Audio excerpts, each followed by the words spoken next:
Kalau kita baca buku-buku yang ditulis oleh orang-orang kejawen, itu lebih parah lagi itu. Kalau bapak-bapak punya waktu, bacalah buku kebatinan itu yang ditulis oleh Hamka atau yang ditulis oleh Profesor Rasidi. Ternyata pembusukan ajaran Islam itu juga dititipkan orang pada kelompok-kelompok kejawen. Maka muncullah kitab-kitab yang melecehkan syariat, yang itu menjadi bacaan bagi orang-orang Jawa kuno itu, yang kita kenal dengan kitab Gotoloco, Darmo Gandul, serat-serat macam-macam itu, yang isinya macam Al-Fatihah itu diartikan itu lebih cenderung kepada penafsiran seksual yang sangat melecehkan itu.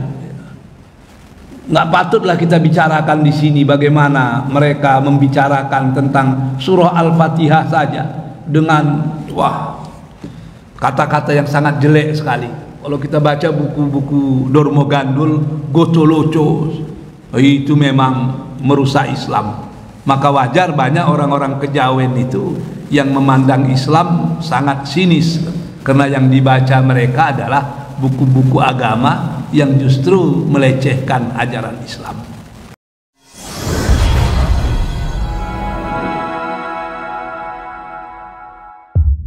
Assalamualaikum warahmatullahi wabarakatuh.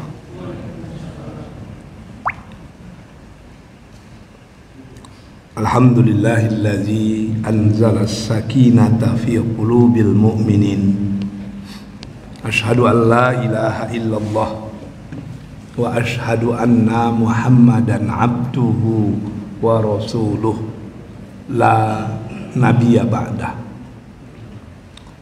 Allahumma sholli ala Muhammad wa ala ali Muhammad. Bapak-bapak, ibu-ibu, hadirin dan hadirat yang dicintai Allah, kembali kita bersyukur kepada Allah. Subuh yang berbahagia ini Allah masih memberi kita nikmat hidup. Semoga kehidupan kita hari ini lebih baik dari hari yang lalu. Kehidupan kita hari esok akan lebih baik dari hari kini. Selawat beriring salam kita pohonkan kepada Allah agar senantiasa dicurahkan kepada Rasulullah Habibullah Muhammad sallallahu alaihi wasallam. Bapak-bapak dan ibu-ibu yang dicintai Allah, nampaknya subuh ini kita agak sedikit, mungkin disebabkan oleh hujan dari malam. Dan subuh ini saya tengok hujannya hujan pengantin baru ini, rinai-rinai, tidak sampai. Bapak dan ibu-ibu yang dicintai Allah, kita teruskan pengajian kita tentang surah Luqman. Kita ulang sedikit. A'udzubillahi minasyaitonirrajim. Bismillahirrahmanirrahim. Hudaw wa rahmatan lil muhsinin. Quran itu sebagai petunjuk dan rahmat bagi orang yang berbuat kebaikan. Kita sudah katakan apa itu muhsin. Ihsan bukan sekedar baik, tapi baik di atas yang baik. Kalau kita membalas kebaikan orang dengan kebaikan juga, itu belum lagi disebut dengan muhsin. Muhsin itu orang yang membalas kebaikan dengan kebaikan yang lebih. Contoh yang mudah itu kalau orang mengucapkan salam kepada kita, Assalamualaikum. Kalau kita jawab Waalaikumsalam, itu standar itu. Tapi kalau kita mau dikatakan muhsin, kita lebihkan. Waalaikumsalam warahmatullah. Kalau mau lebih lagi, waalaikumsalam warahmatullahi wabarakatuh. Ciri-ciri orang yang muhsin itu adalah alladzina yuqimunas shalah. Mereka istiqomah melaksanakan sholat, berterusan, komitmen, konsekuen. Maka dikatakan aqama yuqimu, dan itu yang paling susah itu. Sehingga wajar kalau dalam Quran itu ada doa yang memang layaklah untuk kita amalkan. Doa itu apa? Doa itu meminta agar kita senantiasa istiqomah dalam melaksanakan sholat. Rabbi ja'alni muqimas shalah wa min zurriyati. Itu doa Nabi Ibrahim ya. Rabbi ja'alni, ya Allah, tolong kau jadikan aku muqimas shalah, orang yang istiqomah dalam sholatnya, berterusan, tidak setengah hati, tapi sholat sepenuh hati, sholat yang abadi, sholat yang istiqomah. Jadi doa yang disampaikan, yang dilantunkan oleh Nabi Ibrahim itu wajar kita amalkan itu. Rabbi ja'alni muqimas shalah, ya Allah, tolong jadikan aku orang yang istiqomah dalam sholat. Tapi Nabi Ibrahim menambahkan satu kalimat lagi, wa min zurriyati. Jangan hanya aku ya Allah, tolong juga kau jadikan anak keturunanku orang yang istiqomah melaksanakan sholat. Itu luar biasa itu. Rabbana wa taqabbal doa. Tuhan, sesungguhnya Engkau maha penerima segala macam doa. Jadi doa itu sangat pendek itu, tapi sebaiknya kita amalkanlah agar kita dan anak keturunan kita termasuk orang yang istiqomah dalam sholat. Rabbi ja'alni muqimas shalah wa min zurriyati wa yu'tunaz zakah. Dan orang yang senantiasa menunaikan zakat. Dan zakat itu harus ditunaikan. Wabil akhirati hum yuqinun, dan mereka itu dengan hari akhirat yakin. Wahum bil akhirati hum yuqinun. Rupanya pembuktian seseorang itu betul-betul layak dikatakan muhsin adalah sholat mereka laksanakan dengan sepenuh hati, tidak setengah-setengah, dengan sepenuh jiwa. Kemudian zakat mereka kerjakan, lalu dengan hari akhirat mereka yakin. Saya kemarin tertegun itu. Saya pergi ke Kuala Lumpur mau nengok anak, tapi berangkat tanggal 19 sore, berharap bisa jumpa dengan anak-anak malam, karena besok paginya jam 7 pagi saya harus kembali ke Jakarta mendampingi Pak Gubernur. Jam 7 pagi bangun dari hotel itu jam 3, saya ke KLIA sampai jam 4, subuh di KLIA, jam 7 ke Jakarta acara. Selesai acara sampai asar, jam 7 malam balik ke Kuala Lumpur, karena istri saya tinggalkan di sana. Ada yang menarik itu, yang membuat saya tertegun waktu sholat di Kuala Lumpur, sholat subuh. Saya tengok ada seorang ibu, pakaiannya sangat modis, sangat barat sekali. tidak pakai hijab, menyuruh anaknya, paling-paling anak itu umur 10 tahun itu, 2 orang 10 sama 8 tahun lagi itu. Saya sedang duduk di musola jam 4 pagi itu, karena di Kuala Lumpur kan jam 5.55 ya, apa itu subuh itu. Saya duduklah di musola itu, saya tengok ibu itu masih muda lah, paling umur 40-an itu, nggak sampai, menyuruh anaknya sholat. Saya dengar itu, sholat 2 rakaat, ikut imam gitu. Lama saya termenung gitu. Kalau nengok pakaiannya, nggak yakin saya dia seketat itu menyuruh anaknya sholat. Tapi kenyataannya luar biasa. Artinya kepeduliannya terhadap sholat anak-anaknya patut kita tiru. Walaupun mungkin dari segi pakaian belum seperti yang diinginkan oleh syariah, tapi untuk urusan mendidik anak sholat itu sudah luar biasa itu. Sehingga betul juga kata orang Inggris menurut saya itu, don't judge the book ya. Jangan tentukan satu buku itu berdasarkan its cover, berdasarkan hanya melihat apa namanya itu, covernya saja, kulit luarnya saja. Canggih luar biasa itu.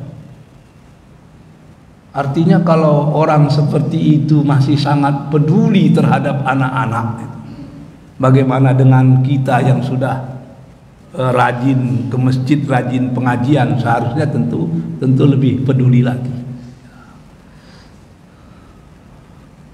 Kita teruskan. Ulaika ala hudam mir rabbihim wa ulaika humul muflihun. Orang yang senantiasa menjaga sholatnya, menunaikan zakatnya, dan yakin dengan hari akhirat, maka mereka itulah yang mendapat petunjuk dari Tuhannya, dan mereka itulah orang yang beruntung. Ada orang sering bertanya itu, kenapa jiwa saya sedang resah? Kenapa jiwa saya gelisah? Kenapa seakan-akan Tuhan jauh dari saya? Jawabannya cuma satu itu. Coba pertanyakan yang 3 tadi. Apakah sholat kita sudah kita pelihara?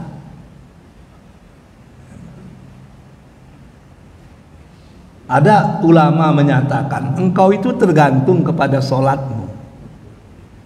Kalau sholatmu bagus, maka besar kemungkinan jiwamu juga bagus. Tapi kalau sholatmu berantakan, maka jangan terkejut kalau hati dan perasaanmu juga berantakan.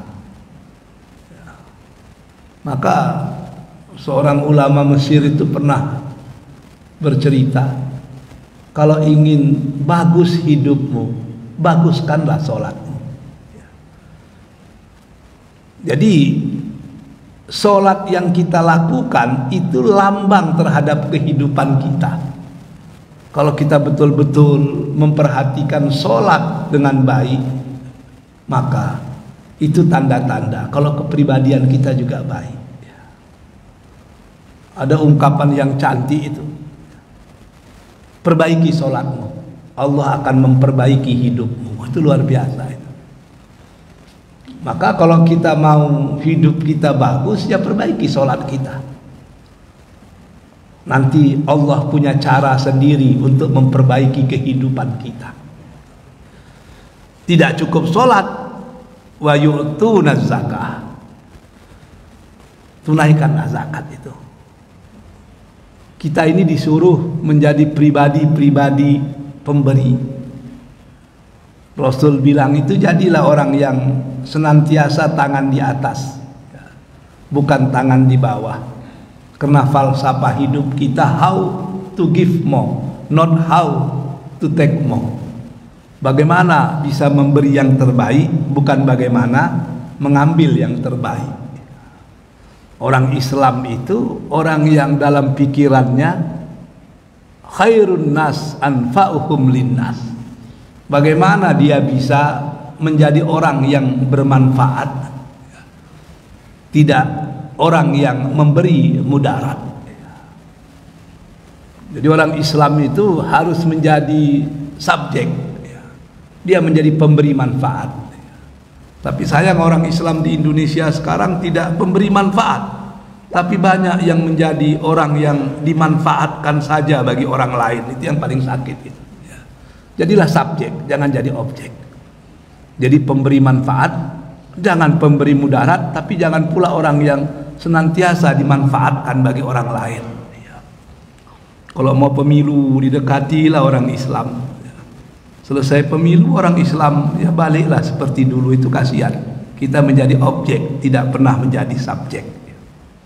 Wahum bil akhiratihum yuqinun. Orang-orang yang mendapat petunjuk dari Allah dan orang-orang yang beruntung itu, mereka juga yakin dengan kedatangan hari kiamat. Kalau kita sudah yakin dengan kedatangan hari kiamat itu, wah, tidak main-main kita menghadapi kehidupan ini. Wa minan nas, ada di antara manusia. Ngapain mereka? Mayyastari lahwal hadis liyudilla an sabilillah bighairi ilm wa yattakhidaha huzwa ulaika lahum adzabun mahin. Ada di antara manusia orang yang membeli percakapan kosong, menyesatkan manusia. Jadi ada di antara manusia itu yang tidak menghiraukan perkataan yang bermanfaat, yang menambah keyakinan manusia kepada agama, memperbaiki budi pekerti mereka. Mereka lebih suka mengatakan perkataan yang tidak ada manfaatnya, menyampaikan hurafat-hurafat, dongeng-dongeng masa lalu, lelucon-lelucon yang tidak ada artinya. Di antara contoh yang adalah seperti yang dilakukan oleh Nadar bin Haris dengan cara membeli buku-buku Persia berisi cita-cita, kemudian mencemoohkannya kepada orang Quraisy. Lalu perlu mereka melakukan hal-hal yang menyesatkan orang lain. Jadi banyak sekali orang yang seperti ini gitu, yang lebih suka melakukan hal-hal yang tidak baik gitu. Lalu mereka tinggalkan hal-hal yang sesungguhnya membawa kepada kebaikan gitu. Ini yang dilarang gitu. Bagi orang seperti itu dikatakan ulaika lahum adzabun muhin. Bagi mereka itu adalah azab yang menghinakan. Jadi kita disuruh kalaupun berbicara, berbicaralah hal-hal yang membawa kepada manfaat, tidak membawa kepada hal-hal yang membawa kepada hal-hal yang mudarat gitu. Berbuatlah hal-hal yang memberikan kebaikan, tapi jauhkan diri daripada hal-hal yang membuat kemudaratan. Jadilah orang yang senantiasa memberi petunjuk, jangan menjadi orang yang membawa orang lain kepada kesesatan. Wa idza tutla alaihi ayatuna, apabila dibacakan kepada mereka ayat-ayat kami, yaitu Al-Quran, walla, mereka berpaling, mustakbira, dan mereka sombong, ka'allam yasma'ha, seakan-akan mereka tidak pernah mendengar ayat-ayat tersebut, ka'anna fi uzunaihi waqra, seakan-akan ada sumbatan di antara telinga mereka. Fabashshirhu bi'adzabin alim, maka sampaikanlah kepada mereka kabar gembira. Apa itu? Mereka akan mendapatkan azab yang maha dahsyat. Jadi nanti akan ada orang yang kalau kita bacakan ayat-ayat Allah, yang kalau dibacakan kepada mereka kebenaran, mereka akan memperolok-olokkannya. Kalau disampaikan kepada mereka ayatuna, ayat-ayat Allah itu, mereka menganggapnya asatirul awwalin. Itu hanya cerita-cerita bohong, itu cerita-cerita dongeng itu. Jadi kebenaran apapun yang kita sampaikan itu tidak akan sampai ke hati mereka. Mereka akan cemoohkan itu. Dan hal seperti ini sudah mulai banyak itu. Orang yang melecehkan kebenaran itu. Awas masuk neraka. Dijawab mereka dengan tersenyum itu. Baguslah masuk neraka. Kan bisa ketemu dengan artis-artis di sana. Itu gimana ini? Ada yang ngomong begitu. Seakan-akan tahan dia dibakar di api neraka, yang apinya itu pedihnya sampai ke hulu jiwa yang paling dalam itu. Tapi dicemehkan itu. Ada orang kadang-kadang yang mencemehkan hukum hakam dan menganggapnya bergurau itu. Rasul itu ada dalam beberapa hadis menyuruh memelihara jenggot. Ada juga hadis yang jenggot itu sebagai pembeda antara orang Islam dan orang bukan Islam. Jadi identitasnya begitu. Kalau di suatu tempat itu tidak lagi menjadi pembeda, maka hilanglah ilahnya. Artinya kalau mau pakai jenggot itu ikut sunnah. Kalau tidak mau pakai pun tidak ada masalah. Tapi ada orang yang kadang-kadang melecehkannya. Melecehkan itu yang tidak boleh. Kenapa Rasul pakai jenggot? Ketika ditanya begitu, jawabannya itu menyakitkan. Karena pada waktu itu belum ada pisau silet. Jadi macam mana caranya? Itu yang tidak betul itu. Jadi melecehkan Rasul dengan cara-cara seperti itu yang tidak betul. Padahal pisau orang Arab itu menandakan dia tajam, itu rambut harus putus itu. Tapi diperguraukan. Itu yang kadang-kadang walla mustakbira, itu mereka berpaling kepada kebenaran karena kesombongan. Kenapa berpuasa? Karena pada waktu itu Nabi Muhammad dikepung, tidak bisa mendapatkan makanan. Malamlah para sahabatnya baru bisa memberikan makanan kepada beliau. Agar umatnya merasakan penderitaan beliau, maka disuruhlah kita berpuasa. Ada yang macam gitu.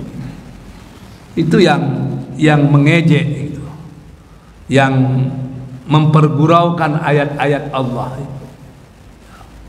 Dulu tahun-tahun 70-an, kadang-kadang 80-an, kadang-kadang kalau sedang pemilu, sedang kampanye itu, ayat-ayat Allah pun dipersendaguraukan itu. Kalau orang marah dengan Golkar, itu ayat Quran yang digunakan itu. Wala taqraba hadhihi syajarah. Janganlah kalian dekati pokok kayu ini, karena lambang Golkar adalah pokok beringin. Nah, begitu itu.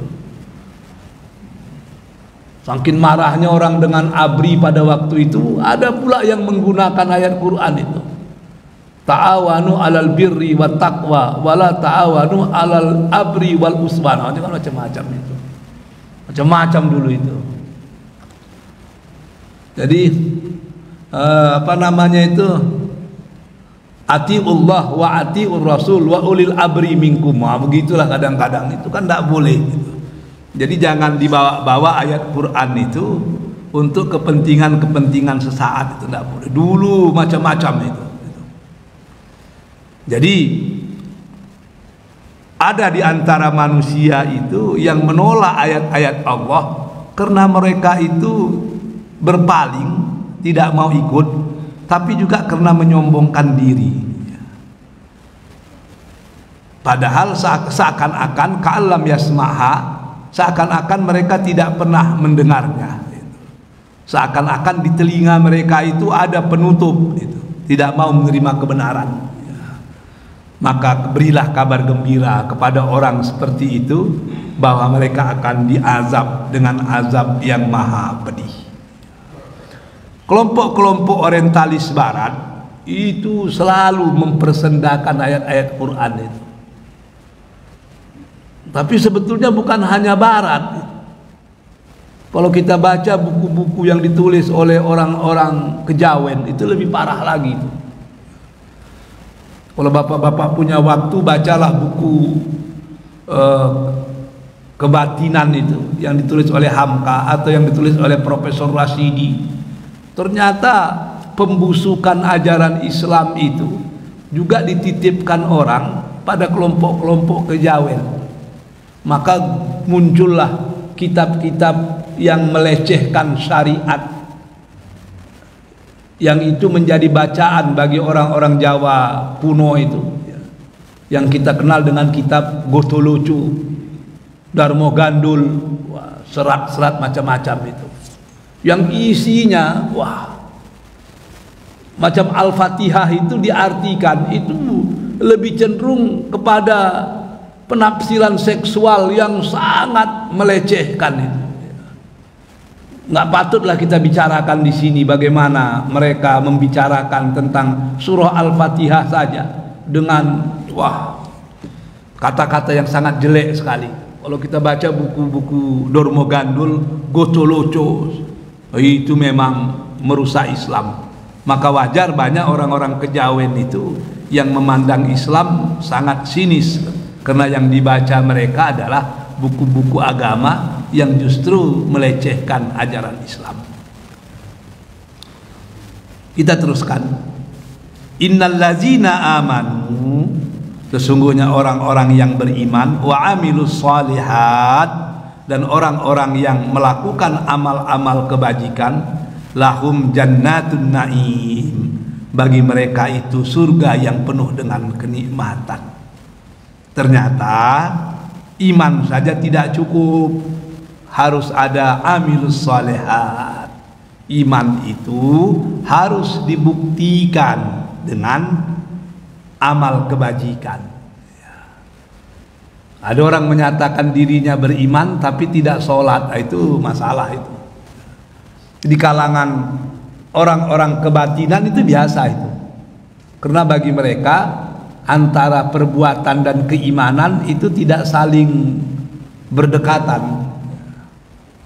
Bahkan ada orang-orang kejawen itu yang tidak lagi sholat.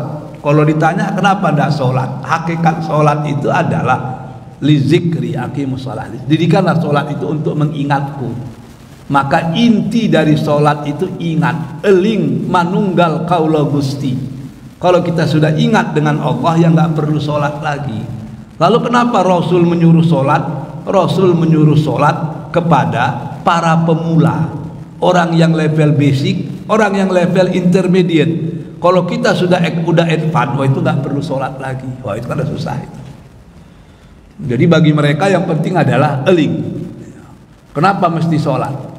Jantung sudah mengingat Allah, darah sudah mengingat Allah, hati sudah mengingat Allah, tidak perlu sholat lagi, cukup eling. Jadi orang-orang kejawen begitu juga sebahagian orang-orang sufi yang sesat itu. Orang-orang sufi yang sesat juga demikian, karena menganggap Allah itu sudah menyatu dengan dirinya, dia adalah Allah, Allah adalah dia, ya nggak perlu sholat lagi. Kalau sudah nggak perlu sholat lagi, ya udah nggak ngertilah kita. Kalau kita tanya, ya Rasul aja merupakan manusia yang paling tinggi, tetap sholat, jawabannya sama. Rasul sholat itu untuk mengajari orang yang belum sampai pada level yang tinggi untuk sholat. Kalau udah sampai pada level yang tinggi, tidak perlu sholat lagi. Jadi baik di ajaran kejawen maupun di ajaran sufi-sufi yang tidak betul itu, ya kadang-kadang akan sampai pembicaraan kepada hal-hal yang membicarakan masalah ketuhanan yang kesimpulannya seringkali salah. Jadi di dunia barat juga demikian. Seperti Friedrich Wilhelm Nietzsche, ya, dia menyatakan bahwa manusia yang paling hebat itu manusia yang bisa menyelesaikan dirinya sendiri. Selagi kita masih tergantung kepada sesuatu di luar kita, maka kita tidak akan menjadi hebat, yang dikenalnya dengan Superman atau Uberman, ya. Lalu agar manusia bisa menjadi Superman, bisa menjadi Uberman, bagaimana? Dia harus menolak sesuatu yang ada di luar dia yang dianggapnya memberikan mudarat atau manfaat. Ujung-ujungnya dia harus menolak Tuhan. Selagi orang masih percaya dengan Tuhan, dia belum lagi menjadi Superman. Kalau dia sudah tidak percaya dengan Tuhan, itulah yang disebut dengan Superman. Apakah ini mempengaruhi cerita tentang Superman? Itu wallahu a'lam lah. Sebab saya tengok cerita tentang Superman itu nggak pernah saya tengok dia sholat itu kan. Jadi kekuatannya muncul dari dirinya sendiri. Nah, ini yang bahaya itu. Jadi orang yang beriman tidak ada artinya kalau tidak wa'amilus sholihat. Dia melakukan semua hal-hal yang diperintahkan Allah, yang itu adalah amal-amal yang soleh. Yang baik itu apa sebetulnya? Kalau kita bicara tentang baik, semua orang berbicara bahwa dia yang paling baik. Maka dalam Islam, baik itu adalah yang baik menurut Allah. Yang tidak baik adalah tidak baik menurut Allah, bukan baik buruk menurut manusia. Kalau baik menurut manusia, wah bingung kita itu. Orang Jawa lain baiknya dengan orang Batak, lain itu. Kalau orang Jawa, kalau kita lewat di depan orang-orang tua, kita disuruh ngapain itu? Itu agak tunduk sedikit itu. Amit, amit, amit, tunduk begitu. Kalau orang Batak enggak ada itu. Kalau ada orang lewat kita tunduk-tunduk, ditanyanya itu, apa yang jatuh, katanya ada itu. Jadi berbeda baik buruk itu di manusia aja udah berbeda itu. Baik menurut orang Minang belum tentu baik menurut orang Nias, itu belum tentu itu. Bahkan ada di Kalimantan Barat, orang Dayak itu, sebahagian orang Dayak itu punya kebiasaan, kalau kita menghormati tuan rumah, kalau kita datang ke rumahnya, lebih bagus masuk dari pintu belakang, menandakan kita adalah orang rumah. Tapi kalau di Minangkabau kita bertamu masuk pintu belakang, macam mana itu?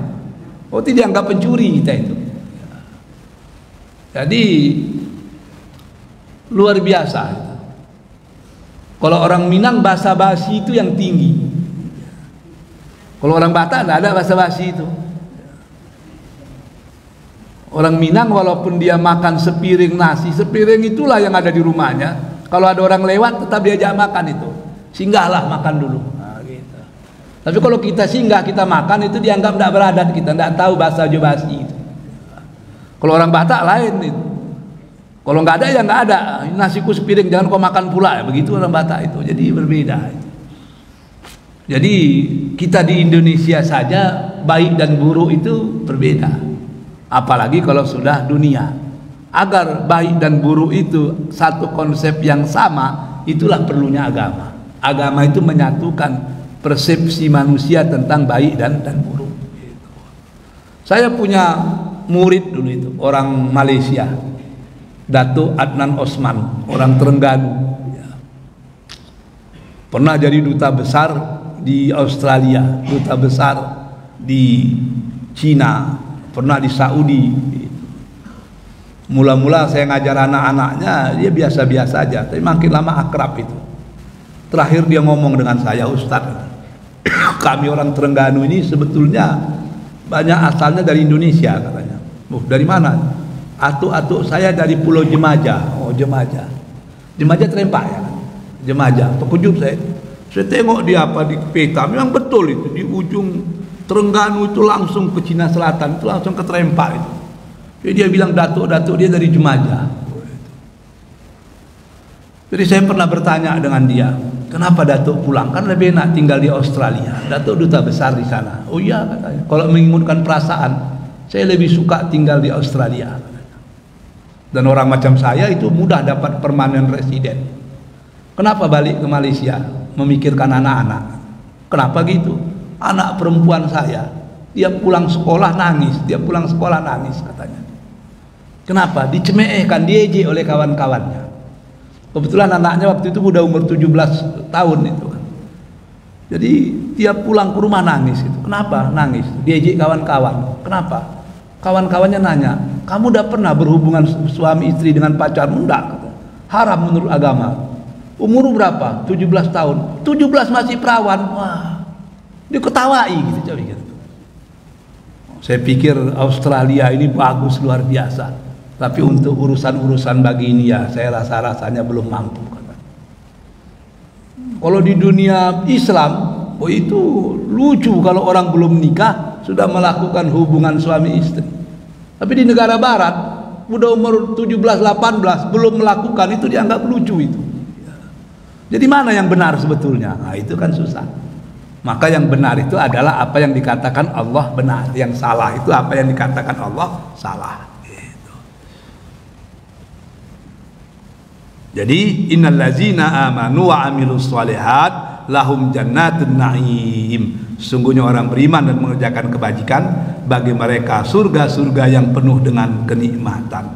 Khalidina fiha, mereka kekal di dalamnya selama-lamanya. Wa'dallahi haqqan, maka janji Allah itu pasti benar. Wahwal azizul hakim, karena Allah itu maha perkasa lagi maha bijaksana. Saya rasa itu yang bisa saya sampaikan. Nanti akan kita teruskan pada pengajian-pengajian yang akan datang. Sebelum ditutup, kalau ada yang ingin bertanya, saya persilahkan dengan segala hormat.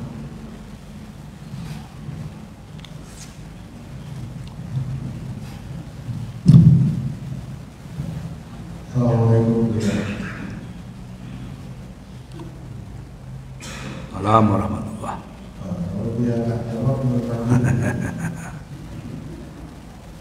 Kalau mengingat dia sampaikan tadi,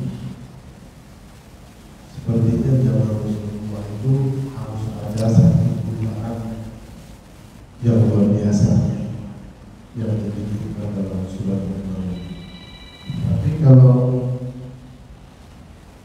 kita lihat sejarah Babilonia itu juga sudah punya adab-adab, bahkan jauh sebelumnya nabi-nabi yang diutus oleh Allah itu mengajarkan tentang adab. Kenapa zaman Rasulullah surat ini diturunkan ketika seolah-olah yang lama itu kurang sempurna, kemudian disempurnakan? Apakah ini yang dikatakan 13 tahun Rasulullah itu memimpin hanya untuk memperbaiki akhlak? Kira-kira bagaimana Ustaz? Assalamualaikum warahmatullahi wabarakatuh. Dia begini, kalau kita lihat sejarah Rasul itu, dia kan 13 tahun itu di Mekah. Mekah itu pembinaan akidah. Jadi belum banyak membicarakan masalah-masalah di luar keimanan. Nanti di akhir-akhir yang 13 tahun itu barulah ada Isra Mi'raj, turunlah peristiwa perintah sholat dan seterusnya. Jadi 13 tahun yang pertama itu masalah akidah. 10 tahun di Madinah itu baru banyak berbicara tentang syariah dan lain-lain. Tapi kalau akidah dan syariah itu dilaksanakan dengan sempurna, maka hasilnya adalah akhlak.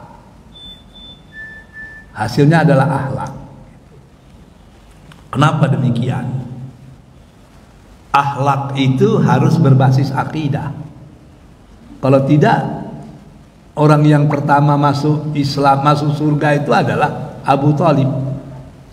Abu Thalib itu akhlaknya luar biasa itu. Dia lebih sayang kepada Nabi daripada kepada anak kandungnya sendiri. Dipeliharanya Rasulullah dengan baik. Di saat orang mau membunuh dia jadi bumper. Di saat orang menghinakan dia meninggikan. Dia berbicara dengan lembut kepada keponakannya itu. Akhlaknya nomor 1. Tapi kenapa dia tidak bisa masuk Islam? Kenapa dia tidak bisa masuk surga? Karena ada masalah dari segi akidah. Sampai matinya dia tidak mengucapkan syahadat. Sementara surga itu passwordnya adalah syahadat. Jadi betul, akhlak itu penting, tapi akhlak itu harus berbasis akidah. Sebagian orang barat itu akhlaknya bagus itu. Oh, luar biasa. Saya pernah ngajar ngaji di rumah orang Malaysia. Suaminya orang Belanda. Dia cerita dengan saya ketika dia ke rumah mertuanya di Amsterdam itu, dia terkejut itu. Di pintu kulkasnya itu ada nama-nama orang dari Afrika. Ditanyanya nama-nama siapa? Nama-nama anak angkat kami. Di mana? Di Afrika. Jadi kerja kalian apa? Memberikan duit kepada yayasan tertentu di Afrika untuk pendidikan anak-anak Afrika. Anak-anak itu aja nggak tahu siapa yang membantu, tapi dia tahu siapa yang dibantunya. Kita di pintu kulkas kita ada seperti itu kan? Begitu betul lah hebatnya mereka dalam berakhlak itu. Hubungan mereka dengan alam semesta luar biasa itu. Saya ke Prancis, mungkin Bang Lukman juga pernah ke Prancis. Kota Paris itu kan dibelah oleh sungai. Kita tengok sungainya itu, bersih. Di Belanda saya tengok bersih rumah itu kan, bersih sungainya itu. Karena di situ ada orang yang tinggal di tinggal di kapal itu. Jadi kapalnya rumah gitu, bersih begitu. Botol aqua aja nggak ada anyut itu. Kalau di Sungai Siak, di Sungai Kampar, jangankan botol aqua, drum racun aja anyut itu. Itu kan akhlak mereka kepada alam semesta itu. Yang kurang bagi mereka apa? Akidah. Jadi akidah itu harus berbasis kepada akhlak, itu harus berbasis kepada akidah. Akidah yang betul-betul baik akan melahirkan syariah yang baik. Syariah yang baik akan melahirkan akhlak yang sempurna. Maka orang yang betul-betul berakidah pasti berakhlak baik. Itu yang dikatakan innama bu'istu liutammima maqarimal akhlak. Sesungguhnya aku diutus itu untuk menyempurnakan akhlak. Akhlak di sini akhlak yang berbasis kepada akidah. Tengok orang Jepang itu kan, itu Bang Lukman baru pulang dari Jepang itu, bagaimana mendidik disiplin anak-anak itu, wah luar biasa itu, bersih.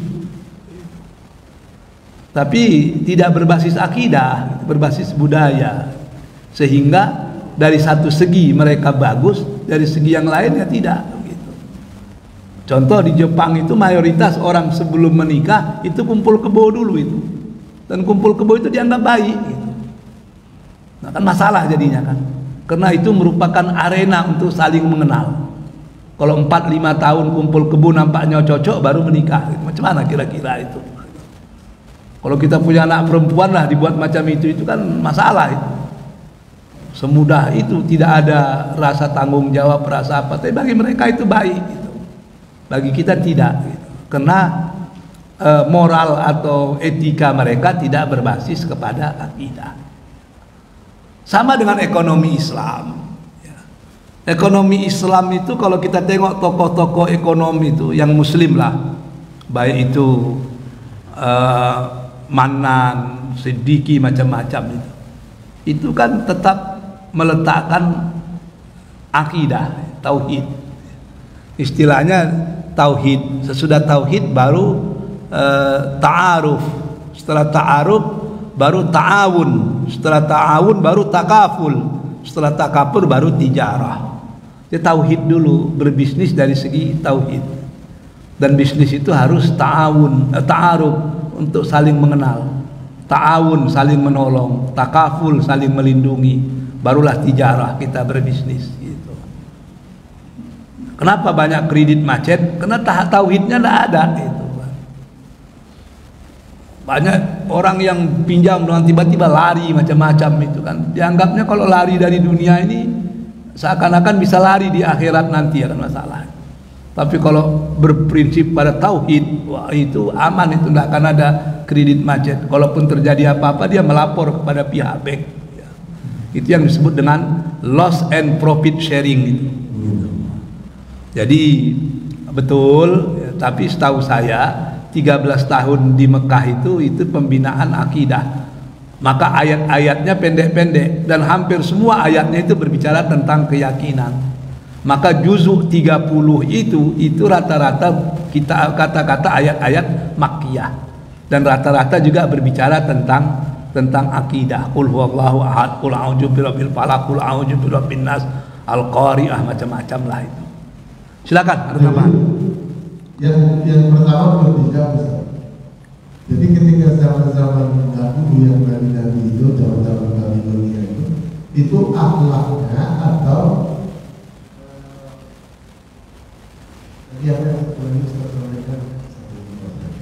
akidah.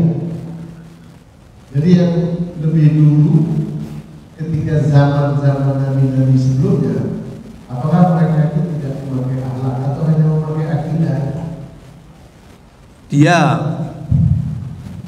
akidah, syariah dan akhlak itu satu kesatuan. Maka ada orang yang menafsirkan masalu kalimatin thayyibatin kasyajaratin thayyibah, seperti yang ada pada surah Ibrahim itu satu kesatuan, satu pokok yang bagus, ya.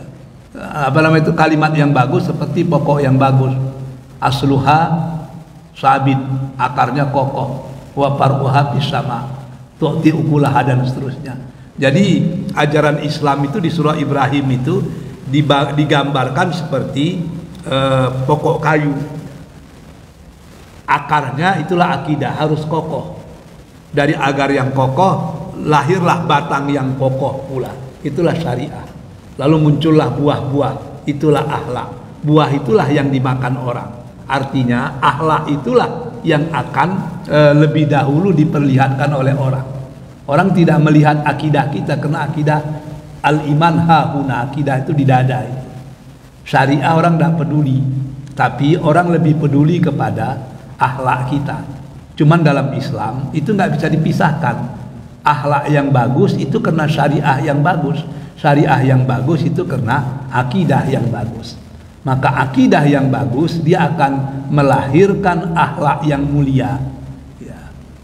Kalau ada orang akhlaknya mulia tapi akidahnya tidak bagus, itu tidak disebut dengan akhlak, itu lebih disebut dengan moral atau etika. Islam itu menyebutnya akhlak. Kenapa akhlak? Akhlak itu berasal dari kata khalaqa, menciptakan. Pencipta namanya khaliq, yang diciptakan namanya makhluk. Perbuatan makhluk itu namanya akhlak. Maka akhlak yang bagus adalah perbuatan dari makhluk. Perbuatan makhluk yang mesti sesuai dengan apa yang diinginkan oleh khaliq. Makanya kita terkejut itu. Kalau kita ke Singapura, orang Singapura itu bersih, teratur, macam-macam itu. Tapi begitu orang Singapura ke Batam, itu masalah. Berubah. Kenapa? Karena di sana dia bagus, karena peraturan di negaranya. Begitu dia di negara lain, kadang-kadang udah nggak peduli lagi dia itu. Tapi kalau orang Islam, jangankan di bumi, di matahari pun dia tinggal, dia akan tetap berbuat baik. Karena di sana Allah tetap ada. Jadi disitulah sesungguhnya bedanya. Saya lebih berprinsip, ya walau bagaimana tetap didahulukan akidah. Karena orang mau masuk Islam pun itu yang disuruh mengucapkan 2 kalimat syahadat. Asyhadu alla ilaha illallah wa asyhadu anna Muhammadar Rasulullah. Itu akidah itu kan. Akidah. Setelah itu baru dia bersyariah. Kalau akidah bagus, syariahnya pasti bagus itu. Maka akhlaknya juga pasti terpuji. Kenapa dia berbuat baik kepada manusia? Karena manusia itu ciptaan Tuhan. Kalau kita berbuat baik kepada yang diciptakan, itu kita seakan-akan berbuat baik kepada yang menciptakan. Wah, begitu. Jadi, kenapa Rasul itu mau menyuapi orang Yahudi yang setiap hari mencaci maki dia? kan lucu itu. Seorang Yahudi, Nabi sudah berkuasa di Madinah, kalau ditangkapnya Yahudi tadi, digantungnya nggak ada yang berani marah itu. Tapi ada seorang tua buta Yahudi di Madinah itu, setiap orang lewat pasti diberinya pesan, kalian jangan dekati Muhammad. Muhammad itu tukang sihir, Muhammad itu gila, macam-macam itu. Nabi datang, ketika Nabi datang, ya jangan diejek juga orang. Udah makan belum? Belum. Makan dulu, makan. Besok itu juga, udah makan belum? Belum makan. Berbulan-bulan seperti itu. Dengan tiba-tiba suatu hari udah makan, dia terkejut kok lain suaranya, makan. Ditanyanya, Anda ini pasti bukan yang berbulan-bulan mengasihi saya makan, ya bukan gitu. Anda siapa? Saya Abu Bakar. Yang selama ini mengasihi saya makan siapa itu? Itulah Muhammad yang kau caci-caci itu. Jadi apa yang dilakukan Muhammad? Menolong orang yang mencaci dia, mengejek dia. Kalau dikasih Rasul saja pada waktu itu tubuh manci kan mati Yahudi itu kan. Tapi enggak. Terkejut Yahudi tadi. Oh, jadi yang ngasih saya makan selama ini Muhammad ya. Yang hari-hari saya maki iya. Dia nggak pernah marah enggak. Kalau dia marah tuh nggak dikasih joko makan. Terkejut Yahudi buta tadi. Lalu dia berkata, asyhadu alla ilaha illallah wa asyhadu anna Muhammadan Rasulullah. Apakah karena Rasul berbuat baik itu untuk dipuji, untuk nggak ada itu. Itu semata-mata tanggung jawab moral kepada Allah Azza wa Jalla. Masih penasaran ini. Saya lagi diskusi sama kalau kita lihat ini melihat di Indonesia kasus perkara yang ada di KPK itu hampir 300.000 9,5%. Kembali ke yang tadi Ustaz, saya masih belum menangkap. Jadi akhlaknya dulu atau akidahnya dulu? Ya, akidahnya dulu. Maka Rasul bilang tidak akan mencuri orang yang beriman, tidak akan berzina orang yang beriman. Ketika dia korupsi itu masih beriman nggak dia itu lagi? Ya enggak gitu. Itu masalahnya. Kalau orang beriman dia tidak lakukan itu. Maka betul itu ketika kita di HMI, di PI dulu sering diingatkan itu ya. Umat Islam ini 90% di Indonesia. Tapi yang 80% itu keislamannya SD itu. Yang 10% sajalah yang keislamannya sudah sampai pada level perguruan tinggi itu. Jadi kebanyakan kita ini kan belum beriman, masih berislam saja ini. Tapi kita juga tidak bisa menyalahkan para koruptor itu. Para ustadz juga harus berpikir. Udah lama jadi ustadz, kenapa jumlah koruptor tidak berkurang gitu? Berarti kan gagal dakwah kita. Atau para ustadz itu juga didanai oleh para koruptor, ya masalah juga kita kan. Jadi harus menjadi otokritik juga itu. Ternyata dakwah kita gagal sebab yang paling mudah itu amar ma'ruf, itu paling mudah itu. Dan yang paling susah itu adalah nahi mungkar, itu paling susah. Kalau saya bilang Pak Sarjono bersedekahlah, itu Pak Sarjono gembira itu. Oh gembira. Ini ada mau apa? Mau bangun masjid. Bantulah. Woi itu Pak Sarjono apa itu? Tapi kalau saya bilang Pak Sarjono jangan korupsi ya, oh itu ngamuk dia itu. Mana pula itu.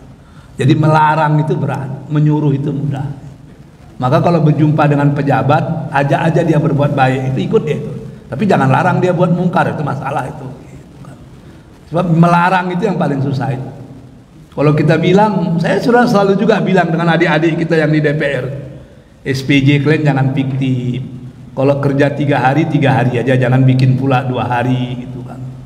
Tapi jawabannya kan sama. Dari dulu udah macam itu Ustaz. Mau bilang apa kita kan susah juga. Ada yang lain? Silakan. Bismillahirrahmanirrahim. Assalamualaikum warahmatullahi wabarakatuh. Waalaikumsalam. Ada pengajian Ustaz, tapi saya mau nanya dengan dia habis waktu. Dia seorang Ustaz di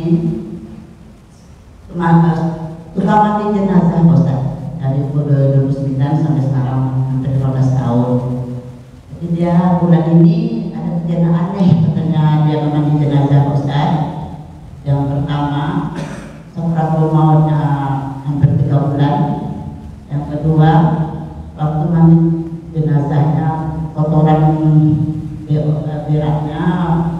terus tak berhenti. Yang ketiga, waktu mengangkat jenazahnya ke kubur, berat kali semuanya, payah, ramai tapi berat juga. Terakhir dalam kubur, kuburannya berair terus, Ustaz. Hari tak hujan, hari tak ada apa-apa, bau cemiran berisi katanya, luar terus. Jadi ini Ustaz tuh habis itu ditanya sama anaknya, apa dosa bapaknya sami, diceritakan anaknya. Setelah kubur, anaknya Ustaz, tolong ceritakan Ustaz, dalam pengajiannya dosa bapak saya ini diceritakan, dilindungi identitasnya dan dibilang untuk pengajaran ajaran hidup. Jadi dosanya meninggalkan sholat, tidak berbaikan dengan keluarga terdekatnya sampai mati. Ketika ada ilmu kita Ustaz, apa boleh kan agama kita Ustaz menceritakan ini walaupun amanah dari anaknya, tidak apa boleh Ustaz. Nah, terima kasih jawabannya Ustaz. Assalamualaikum warahmatullahi wabarakatuh. Dia begini, ada hadis Rasul menyatakan kalau orang sudah meninggal, yang kita ceritakan itu yang baik-baik saja tentang dia. Dengan mengucapkan yang baik-baik tentang dia itu akan membuat sesuatu yang baik pula untuk dia di situ. Sama dengan kita. Kalau diceritakan orang kepada kita kejahatan-kejahatan kita, macam mana kira-kira perasaan kita itu? Ya. Tentu tersinggung kita, tidak enak itu. Tapi kalau diceritakan orang kepada kita yang baik-baik kita, itu lumayan itu. Maka Nabi menyatakan kalau orang sudah meninggal, yang baik-baik sajalah, gitu kan. Yang kedua, cerita-cerita yang terjadi itu, meninggalnya payah macam-macam, itu cukup jadi konsumsi lokal saja. Jangan sampai disebarluaskan.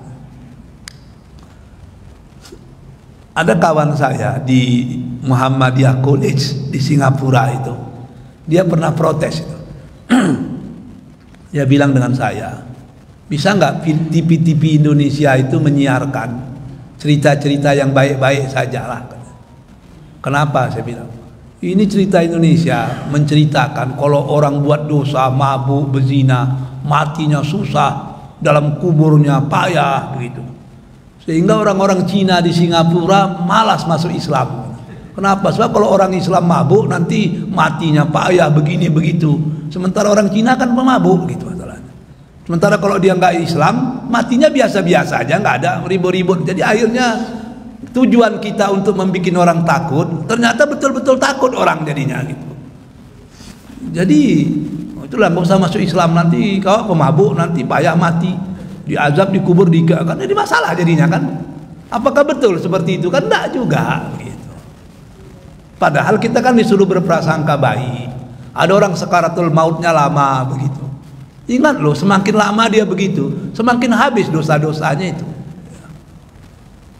Jadi setiap detik dia merasakan sakit itu, Allah akan gugurkan dosa-dosanya. Kita anggap macam-macam, ternyata itulah cara Allah membersihkan dia. Mau bilang apa kita itu? Makanya masalah-masalah yang gaib, masalah-masalah yang dalam istilah filsafat dikatakan eskatologis, kalaupun kita lihat itu konsumsi pribadi aja udahlah gitu. Kalau diceritakan susah itu gitu. Ya kan payah, itibar saja bagi kita. Ini kita bikin pula buku kan masalah pula gitu kan. Jadi ada orang yang lama meninggal, bagi kita itu azab gitu. Tapi mungkin bagi Allah itulah cara Allah untuk menghapuskan dosa-dosanya. Kalaupun terjadi macam-macam, itu mungkin i'tibar agar kita tidak melakukan hal yang sama. Gitu. Jadi sebaiknya begitu orang meninggal dunia, tutup cerita yang jelek-jelek, kita sampaikan sajalah yang baik-baik agar dia mendapatkan kebaikan dari apa yang diceritakan orang tentang dirinya. Itu.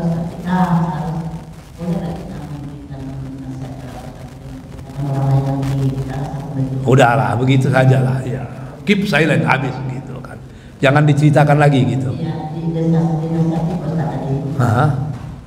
Boleh jamaah menasihati Ustaz tersebut. Ya seharusnya disampaikan, tapi mungkin niat Ustadz itu baik, mungkin gitu kan.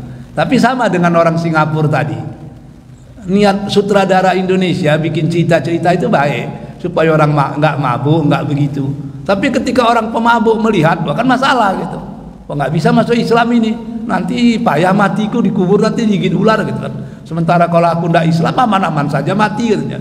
Jadi niat kita baik bikin film, ternyata orang lain memandangnya tidak baik. Mungkin Ustadz itu juga demikian, niatnya baik agar orang lain tidak melakukan hal yang sama. Tapi kadang-kadang hal yang seperti itu bisa merusak nama baik dan keluarganya itu aja.